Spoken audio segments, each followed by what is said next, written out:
Halo Sobat Antara, kembali lagi di program Berisik Berita Asik. Sayangnya masih bersama saya Afud Safril dan juga Anom Prihantoro. kayaknya kita kontraknya panjang ya. Kontraknya panjang, kayaknya ada aja tamu ya. Atau nggak ada yang mau duduk di sini ya. Baiklah, kali ini Berisik masih membahas mengenai pemberitaan, berita baik dan seputar pemberitaan di Antara News. Ya. Salah satunya kali ini kita kedatangan tamu lagi nih, Nom. Ya, ini Kepala Badan Restorasi Gambut Bapak Nazir Fuad. Selamat datang Pak Nazir Fuad di podcast Berisik, Pak. Semoga Selamat nanti siang. nggak, ya. Semoga Selamat nanti siang. nggak kapok kesini Pak kalau misalkan Iya. kita undang lagi Pak. Karena kita berisik banget orangnya. Biasanya narasumber datang ke sini paling lama 3 menit Pak tahannya. Habis itu kapok. Tadi dikasih pisang rebus kayaknya enak. Wah, berarti lain kali kita tunjangannya lebih banyak. Iya, kasih pisang yang lebih banyak lagi.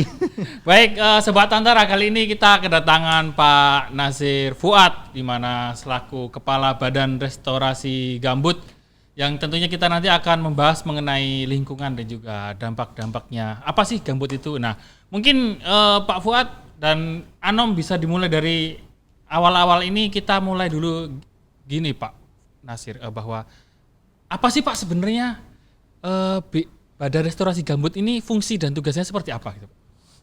Ya, jadi ini berhubungan erat tentunya dengan kebakaran gambut. Mm-mm. Indonesia sebetulnya itu negara dengan total luas lahan gambut paling besar di dunia di antara negara tropis. Banding negara tropis lainnya kita yang terluas. Dan kalau gambutnya salah kelola, dia akan jadi kering. Sedianya dia rawa, basah begitu ya. Kalau salah urus jadi kering, dan kalau jadi kering mudah terbakar. Dan kalau sudah terbakar dipadamkannya sangat sulit. Nah, Presiden Jokowi di tahun 2016 setelah kita mengalami kebakaran yang cukup parah di 2015, jadi tahun berikutnya, Pak Jokowi membuat Badan Restorasi Gambut yang bertugas untuk kembali membasahi lahan-lahan gambut yang tadinya salah urus dan kering. Dan banyak sekali, berjuta-juta hektar lah lahan gambut yang sudah kering.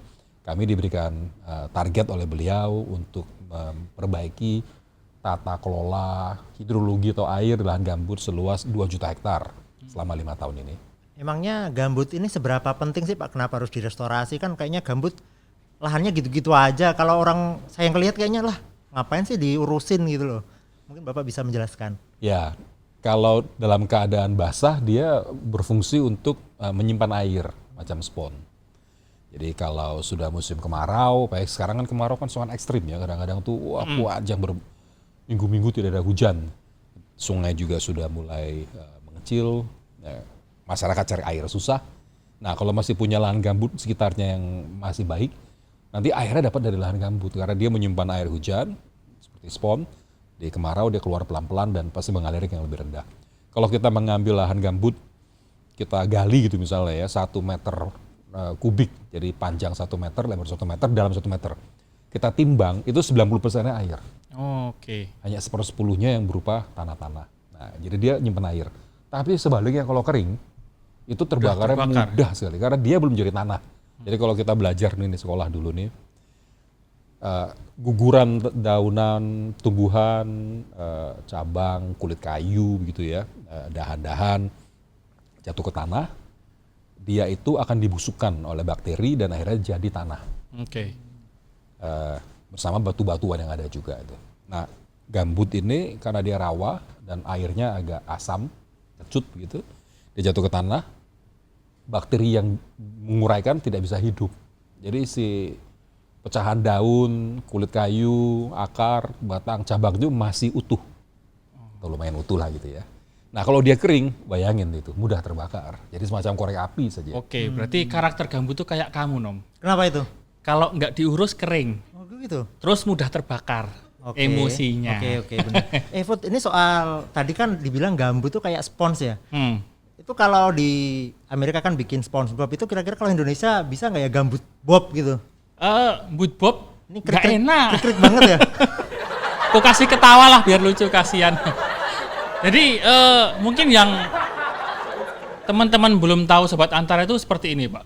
Apa gambut itu apa sih sebenarnya? Apakah memang dia itu seperti sumber daya alam yang bisa habis, atau yang kan banyak kandungan karbon tuh di dalamnya, di mana manfaatnya banyak. Tapi kalau salah kelola itu atau salah urus itu bisa berbahaya bagi pencemaran udara atau lingkungan misalnya karena banyak karbon. Jadi gambut sendiri bedanya itu apa Pak? Kenapa harus ada badan khusus ini untuk kelola daripada misalnya lahan yang lain seperti itu?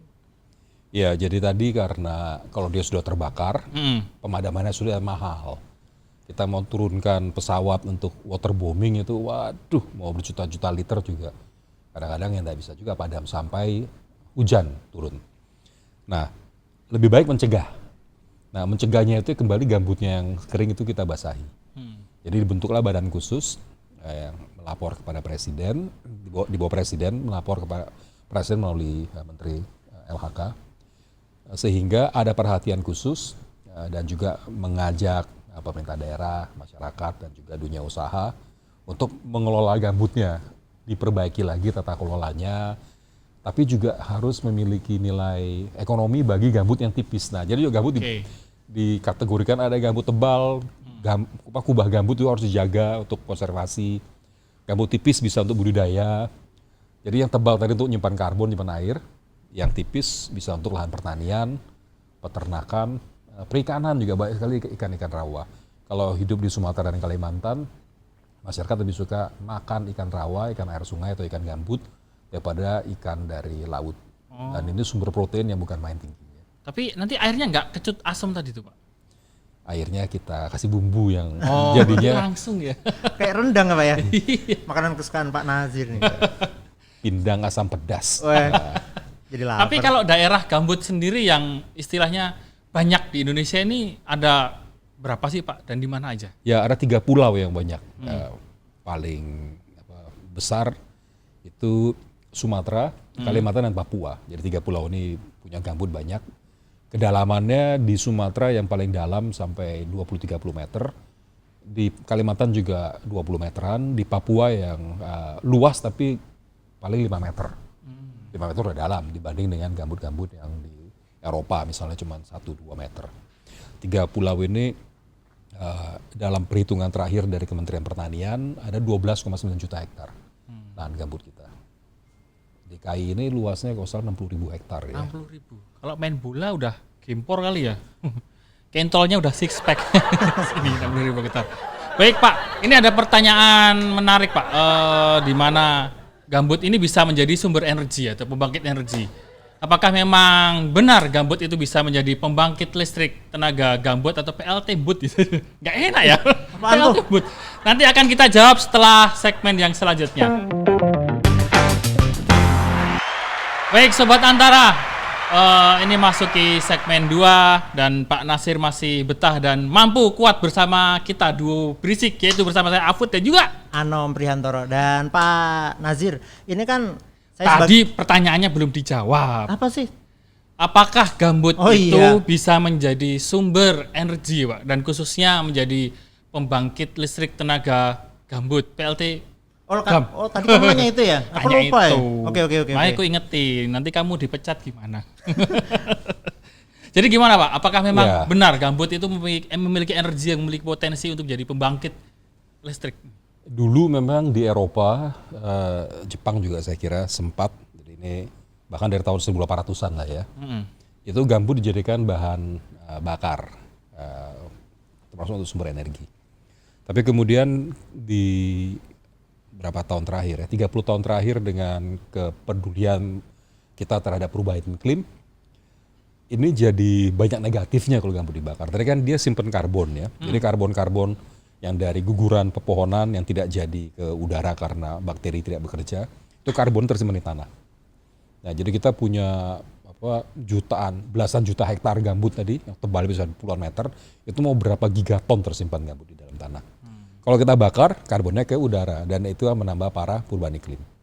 Emisi karbon makin banyak, ozon bisa bolong lebih lebar lagi ya Pak ya? Dan juga negara Indonesia sudah ratifikasi konvensi dari PBB dan kita sudah menjadikan undang-undang ditandatangani, disetujui oleh DPR, oleh Presiden, dengan kita menargetkan harus kita turunkan emisi karbon kita sekian.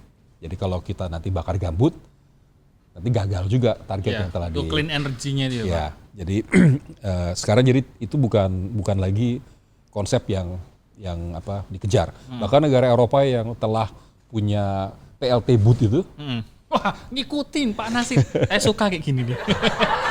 Negara Eropa yang punya PLT boot ini. PLT boot, kan izinnya udah dikeluarkan Betul. dari 80 tahun yang lalu. Gitu. Kalau izinnya dicabut kan ya tidak bisa. Jadi pemerintahnya untuk mematikan PLT boot secara elegan gitu, itu memberikan insentif ke tenaga pembangkit listrik Listriknya. tenaga biomasa lah katakannya biomasa, Oke. untuk beli kayu, chip kayu. Kalau dia beli chip kayu dia dapat subsidi. Kalau dia beli gambut nggak dapat subsidi. Berarti Jadi, kontraktornya tadi itu ya, Pak? K3S-nya itu. jadi pemilik ya Kontraktor kontrak kerjasama. Wah, saya ngerti. Kayaknya Kebetulan kamu bidang wartawan saya. ya, kamu tahu ya? Ya, jadi investornya atau kontraktornya ini diberi insentif untuk beralih. beralih Oke, ya bukan seperti dari itu. gambut lagi. Nah terus yang lainnya di bawah lahan gambut ini gambut kan dia tebal berapa meter itu ya 2 meter 3 meter 4 meter 5 tahun sampai 20. Di bawahnya kan tanah. Mm. Nah di bawah tanahnya itu juga banyak yang tanahnya pasir. Jadi kok gambutnya habis kita tambang begitu ya atau dibakar habis nanti jadi padang pasir karena yang keluar ialah pasirnya tanah di bawah. Yang kedua karena gambut itu suka asam, cekecut tadi itu. Ada lapisan asam di bagian bawah. Kalau lapisan asam ini terekspos kena air dari hujan begitu, terus kena air hujan pasti lari ke sungai kan. Iya. Nanti sungai kita jadi kecut Tercemar. semua, Oh, tercemar. bener juga. Mau nanam padi jadi susah, mau nanam jagung susah karena tanahnya menjadi terlalu asam. Jadi baiknya asamnya itu ya kita simpan aja di bawah gambut. Berarti gambutnya jangan dirusak, jangan dibakar, jangan ditambang. Oh ya Pak, ini kalau terkait gambut ini kan kayaknya bermanfaat, tapi harus dikelola dengan baik. Nah, kira-kira perlu sentuhan teknologi nggak sih untuk mengelola biar gambut ini bisa tetap ada, bisa juga bermanfaat dan tidak menyebabkan kebakaran hutan juga? Ya, Kebakaran lahan. banyak pakar tanah di Indonesia, di IPB Bogor, UGM Jogja, atau di Sriwijaya, Unsri di Palembang dan banyak lah. Itu memang ahli sekali dengan pengelolaan gambut. Jadi nomor satu tentu tata air, karena dia tadi kan memang rawa. Air harus dijaga, masuknya air, keluarnya air hujan dan seterusnya begitu. Buat kanal disekat, jadi pintu airnya itu mengatur tata air. Gitu. Kalau terlalu banyak nih dikeluarin, nanti keluarlah si asam tadi. Asam itu. yang kecut tadi Ya. ke sungai atau kemana Ya, gitu. atau bahkan jadi kering, kok jadi kering yang Oke. mudah terbakar gitu. Jadi memang harus dikelola dengan baik sehingga menjadi berkah untuk pertanian, tanaman yang cocok, untuk perikanan tadi itu ikan-ikan yang ikan gabus, waduh kalau digulai enak sekali makan sama sekali. ketupat. Ya. Kalau kita lanjutin kita Gabusnya. jadi bahas restoran nanti, Pak. Iya, Pak. Kuliner. Kayak empek-empek ya, sekali. serba kecut ya. Jadi gambutnya itu memang dikelolanya harus dengan khusus, perlakuan khusus. Ya. Ya betul. Nggak boleh seperti kita mengelola restorasi ketika seperti reboisasi Atau seperti ngelola lahan kering, karena Oke, berbeda sekali. beda sekali ya. Jadi makanya petani dulu zaman transmigrasi ke lahan gambut, petani dari Jawa misalnya, yang biasa mengelola lahan kering sampai di sana banyak yang kaget. Oke. Karena cara bertani yang Iya. dibawa dari sini ke sana ya nggak kena, akhirnya gagal panen terus. Ya. Kalau untuk lahan tumbuhan atau pertanian pun kan lahan gambut ini sepertinya kurang subur atau kurang cocok untuk banyak tumbuhan tani. Nah, kalau untuk dikelola menjadi misalnya ditanami tumbuhan yang bisa dikelola masyarakat, itu paling tepat tumbuhan seperti apa sih? Ada dua hal. Pertama dia kan berawa ya, berair dan agak asam. Jadi memang butuh tumbuhan yang terbiasa hidup di daerah rawa dan tahan dengan keasaman. Satu. Nomor dua, lahan gambut itu banyak karbonnya, humusnya banyak, tapi mineralnya miskin. Kalau tanaman tumbuh itu dia harus punya dia perlu keduanya. Mineral itu seperti kalsium buat tulang-tulang kita ini, juga perlu natrium, gitu ya. Garam NaCl itu kan dari Na kan natrium. Perlu zinc, banyak unsur mineralnya, unsur mikro mineral yang perlu. Nah gambut itu hampir tidak punya. Oke. Kecuali gambut tipis yang dekat sungai. Nah dia masih dapatkan mineral dari luapan air sungai. Kalau musim hujan agak banjir, kadang-kadang sungai meluap. Nah luapan sungai itu membawa mineral. Jadi gambut yang tipis yang tidak jauh dari sungai itu buat pertanian bagus sekali. Karena kaya dengan karbon, mineral dapat juga tiap tahun suplai dari sungai yang banjir. Tapi kalau kubah gambut yang agak ke dalam, itu gambutnya tebal, karbonnya banyak, mineralnya sedikit. Jadi kalau mau ditanami, mahal, harus banyak kasih pupuk mineral. Dijadiin perumahan juga susah Pak ya, karena Yo ambles kamu bangun di situ. Fondasinya harus belasan meter. Mahal banget. itu emang gambut itu kayak apa ya, memperlakukan orang yang baperan gitu ya Pak ya, dikit-dikit emosi, dikit-dikit Ya kayak nangis. kamu itu, kamu kayaknya banyak minum air gambut yang kecut tadi itu. Jadi Bisa jadi. mineralnya kurang nih. Bisa jadi karena sekarang gampang baperan kali ya. Iya.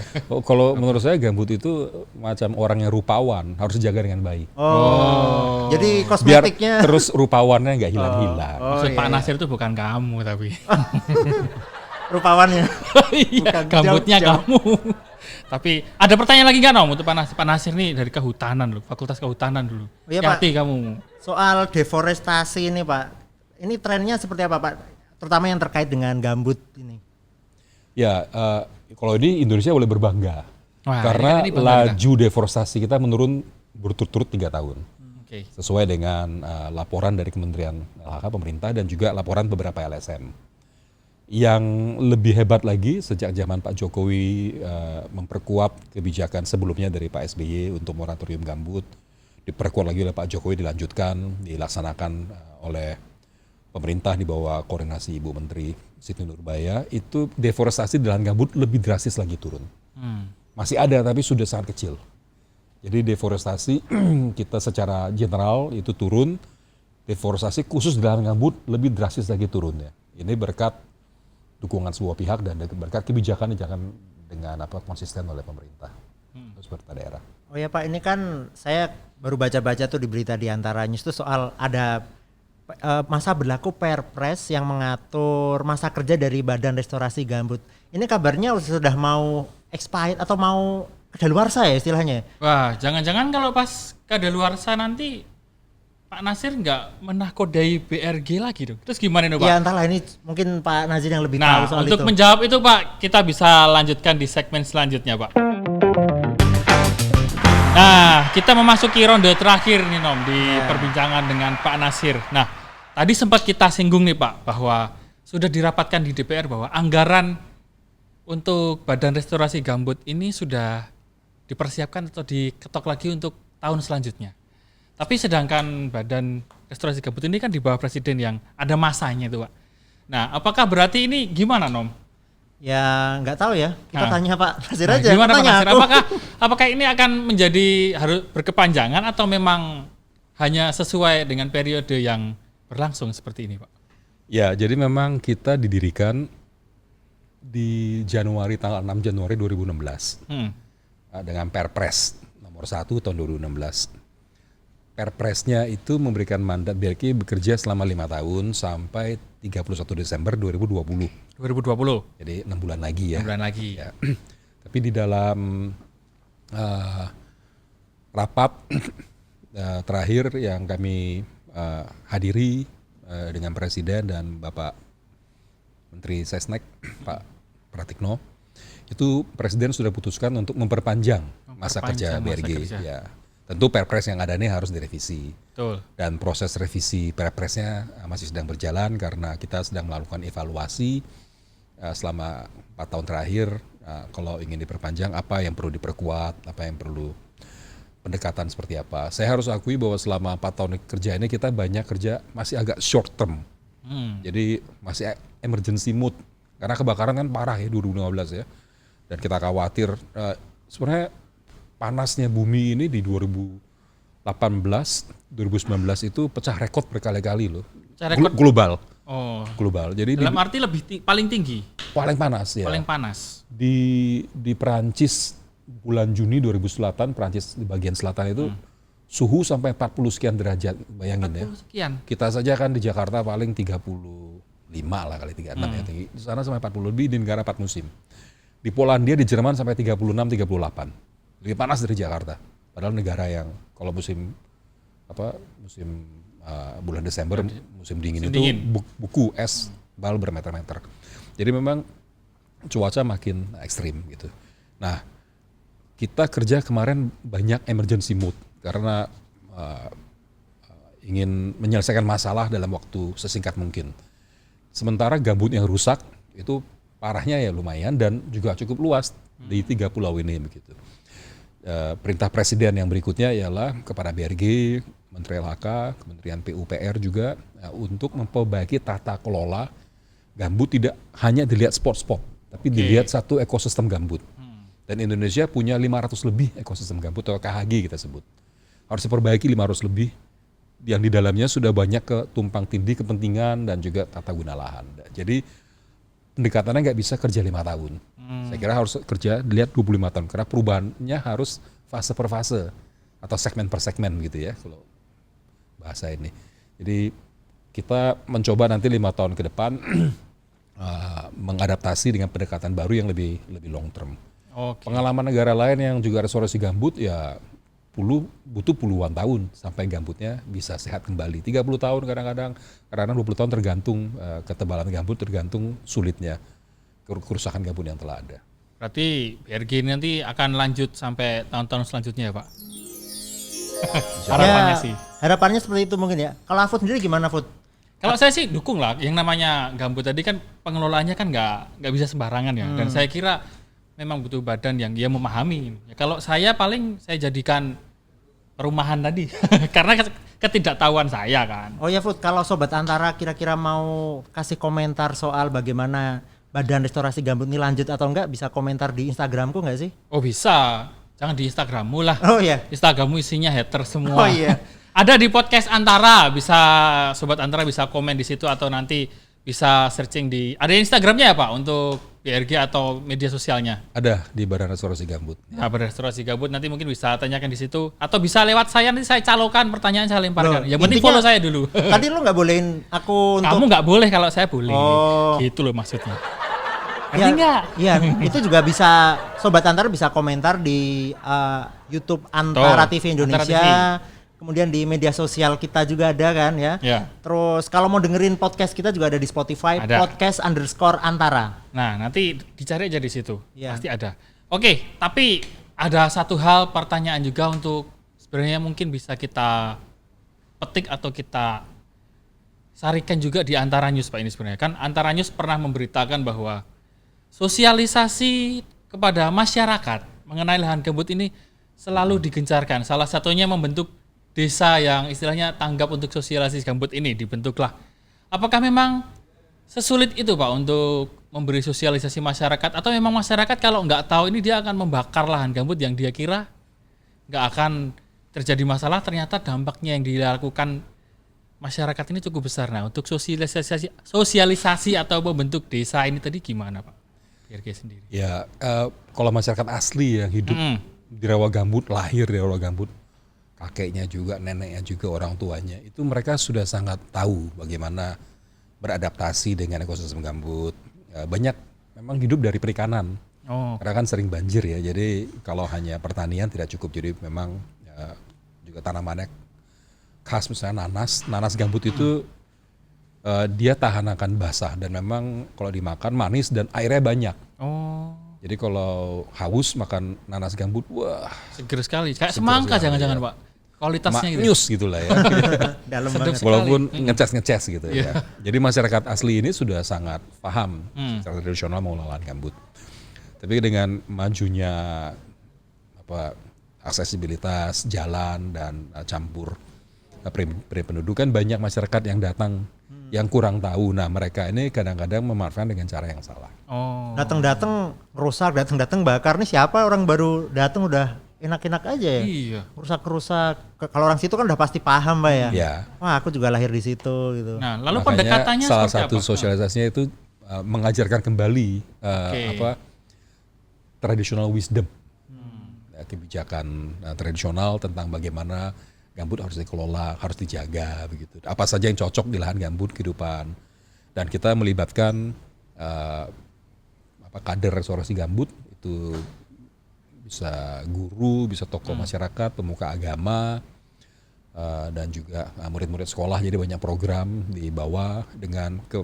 Di desa juga kita mengajak aparat desa, jadi aparat pemerintah desa, untuk melihat kembali bagaimana rencana pembangunan desanya, itu desa gambut kan, agar rencana pembangunan desa dengan penggunaan dana desanya dari kabupatennya itu juga lebih sinkron dengan konsep restorasi gambut Pak Jokowi. Jadi sosialisasi itu penting untuk masyarakat dan juga untuk pemerintah desa dan kabupaten yang ada di lahan-lahan gambut. Oh ya Fut, sebelum di ujung kamu katanya tadi mau menyampaikan berita-berita di Antara soal gambut.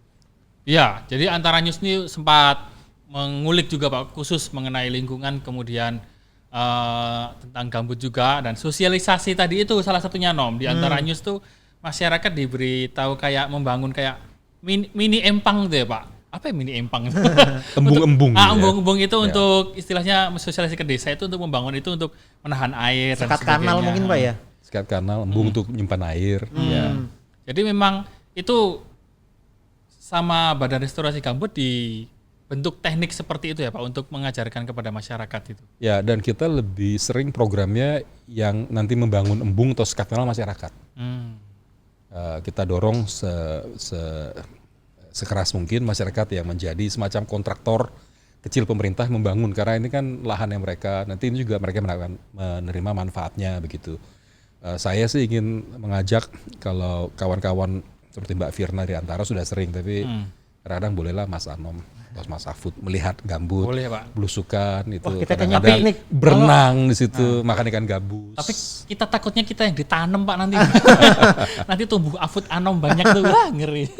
Baik Pak Nasir, terima kasih Pak informasinya atas sharing mengenai pengembangan restorasi gambut di Indonesia. Sepertinya kita telah dibatasi waktu, durasi bahwa kita dibayar untuk waktunya nggak panjang ya. Kamu digaji berapa sih Nom di sini? Sekian pokoknya.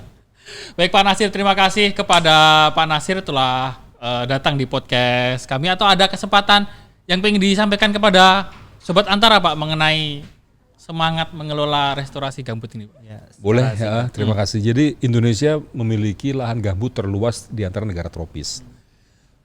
Dan gambut punya banyak manfaat. Tidak hanya rakyat kita, negara lain pun menerima manfaat dari gambut. Dan karena kita memiliki gambut terluas di negara tropis, Indonesia mungkin satu-satunya negara yang memiliki badan khusus ngurusi gambut. Satu-satunya Pak. Ya, jadi banyak negara lain nengok ke kita. Gimana sih gambut itu dikelola? Kalau sudah rusak, gimana cara perbaikannya? Gimana sih cara pemetaannya? Karena metaan gambut itu susah dan mahal.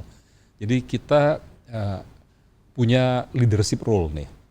Dan kita boleh berbangga. Jadi mari kita jaga lahan gambut kita karena ini aset nasional yang memang patut dibanggakan. Baik, terima kasih Pak Nasir atas waktunya.